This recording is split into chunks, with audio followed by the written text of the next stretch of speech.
महक। किसकी परमिशन से तुम मेरे किचन में काम कर रही हो? मुझे जहाँ तक याद है तुमने अपना सब कुछ मेरे नाम कर दिया था। अगर तुम्हें जरा सी भी परवाह होती ना रेस्टोरेंट की, तो अपने पागलपन में इसको बर्बाद ना होने देती महक शर्मा।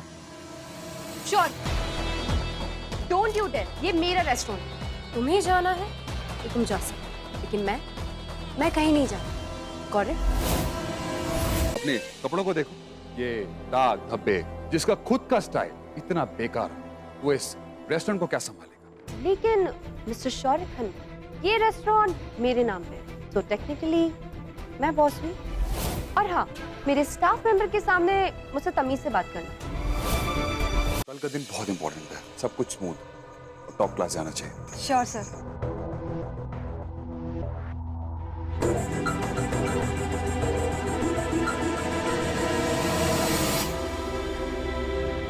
ये नाली के चूहे, ये था तुम्हारा अनहाइजेनिक और घटिया विजन।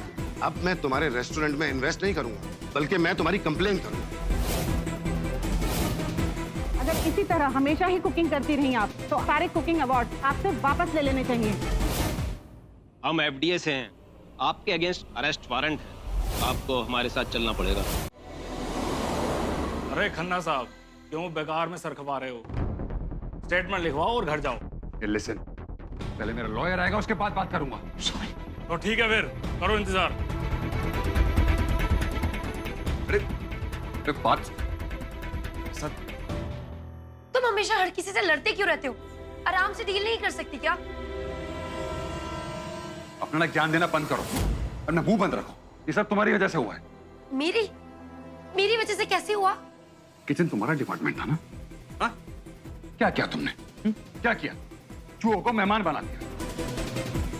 मैंने तुमसे कहा था ना कि तुम्हारा ढाबा नहीं है, ये रेस्टोरेंट है। रेस्टोरेंट में गंदगी का मतलब है रेस्टोरेंट पे ताला। तो क्या जॉब मिल गई? हाँ जी मैडम जी, नौकरी मिल गई है। और सबसे अच्छी बात तो ये है कि एक ही दुकान पे मिली है। दोनों भाई अगल बगल में बैठ के काम करेंगे। हाँ जी। वाह वाह।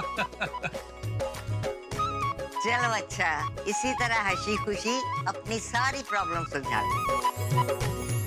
लो जी, पीडी जी, हेलो जी, बर्फी खाओ, मुंह मीठा खाओ। बहुत बहुत मुबारक आप सबको, आपको भी, ताऊ जी और पापा आपको भी। ओ पुत्र खुश रहे।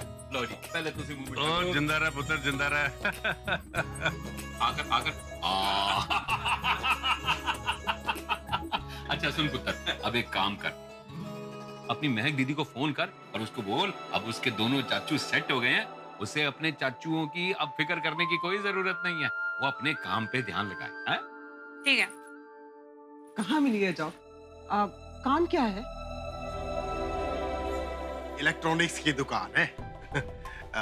काउंटर संभालना हम दोनों, अच्छा काम है। भाई साहब सीनियर सेल्समैन है और मैं इनका जूनियर सेल्समैन। ये बढ़िया रहेगा। मेहदी का फोन ही नहीं लग रहा पापा। तो तू विकी को फोन ट्राई कर। उसको भी फोन कर लिया, उसका फोन भी नहीं लग रहा है। क्या आप ये मानेंगे ये नेग्लिजेंस का केस है? व्हाइट चिलीज की टीम की लापरवाही की वजह से ये सब हुआ है। जी नहीं, ये लापरवाही नहीं, एक गलती थी। नेग्लिजेंस का कोई सवाल ही नहीं उठता, क्योंकि हम व्हाइट चिलीज में हर टास्क बहुत केयरफुली करते हैं। अगर ये नेग्लिजेंस नहीं था तब तो ये जरूर आपने जानबूझकर किया होगा। आप कहना क्या चाहते हैं? मैं तो आपसे एक सिंपल सा सवाल पूछ रहा हूँ, क्या आपको लगता है कि आपके रेस्टोरेंट में चूहों का हमला एक एक्सीडेंट नहीं बल्कि एक सोची समझी साजिश थी? जब से आपकी शौर्य खन्ना से शादी हुई है, आप हमेशा न्यूज में रही हैं, कभी अपनी ग्लैमर शादी को लेकर तो कभी शौर्य खन्ना के साथ अपनी पब्लिक फाइट को लेकर। आपकी हर खबर एक सनसनीखेज ब्रेकिंग न्यूज रही है। क्या ये इत्तेफाक है या फिर? शौर्य, महक को तुम्हारी जरूरत है। आपका काम था हमसे सवाल पूछने का, राइट? पर आपने हम पर इल्जाम लगाए, हमें हमारी कमियां बताई, हमें सजेशंस भी दिए। Thank you. अब आप बैठ जाइए। अब तुम भी बरस लो मुझ पे शौर्य।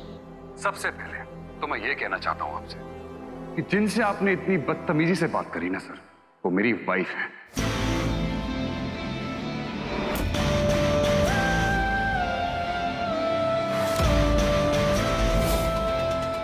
क्या कहा था आपने कि महक ने ये सब कुछ पैसे और पावर के लिए किया है? यही कहा था ना आपने, राइट? अगर महक को पावर और पैसे का इतना शौक होता ना सर, तो ये सब कब का बेच के भाग गई होती। इतनी टेंशन नहीं लेती महक इस जगह को चलाने में। उसने ये सब कुछ सिर्फ मेरे लिए किया। इंस्पेक्टर साहब, ये झूठ है, हमने कोई चोरी नहीं की है। ये सब क्या हो रहा है? अरेस्ट कर रहे थे महक जी आपके दोनों चाचाओं को। करोड़ से ऊपर का माल चुराया इन्होंने हमारी दुकान से। लेके चलो इन्हें। हमारी बात तो सुनिए। क्या कर रहे तू? तेरे चाचा और पापा को जेल ले जा रहे।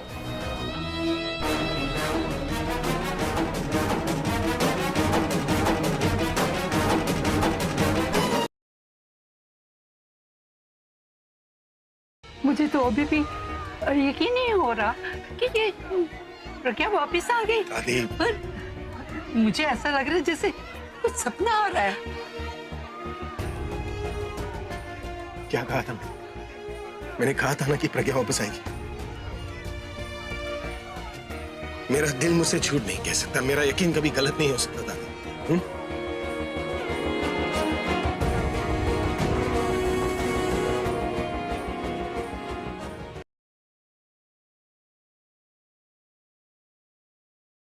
आज आप सब लोगों के लिए सरप्राइज है, सरप्राइज।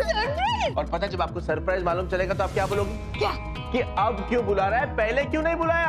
आप सभी हमारे ट्रस्टी धर्म सिंह राठौर जी के घर जा रहे हैं। और हाँ तेजस्विनी, ये जिम्मेवारी तुम्हारी है। वादा कर, वो अब से उस राठौर खानदान से कोई रिश्ता नहीं रखेगी।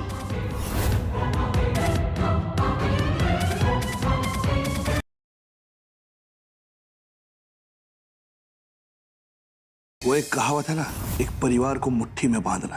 बंद मुट्ठी तो लाख की, खुल गई तो खाक की। मुट्ठी खोल भी दूंगी और रिश्तों की मजबूत सिलाई को उधेड़ भी दूंगी। हम औरतें ना नदी की तरह होती हैं। जैसे ही नदी को रास्ता मिलता है, वो अपने आप को उस रास्ते में ढाल लेती है। कब पड़ेगी मेरे कलेजे में ठंडक, कब उजड़ेगा उस सेठ जी का देउस। आज तक सेठ जी आपके वार से नहीं झुकी, अब वो सेठ जी मेरे प्यार से झुकेगी।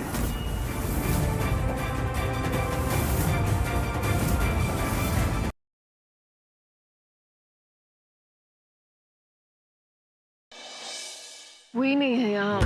मैंने कहा था ना, फेक कॉल होगा। चलो आप चलते हैं। थोड़ी देर और वेट करते हैं। कभी कोई पॉइंट नहीं है। अगर किसी को इन्फॉर्मेशन देनी होगी ना, तो वो किसी डिसेंट जगह बुलाएगा, यहाँ नहीं। Let's go.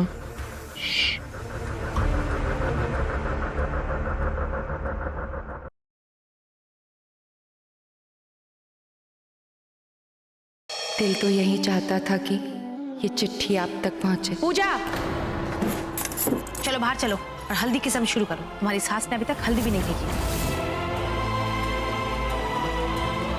नरेन बाबू, पूजा नरेन से प्यार करती है।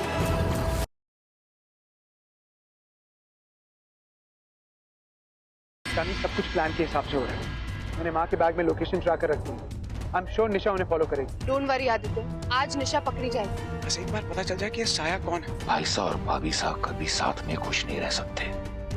भाभी साहब को मरना ही होगा।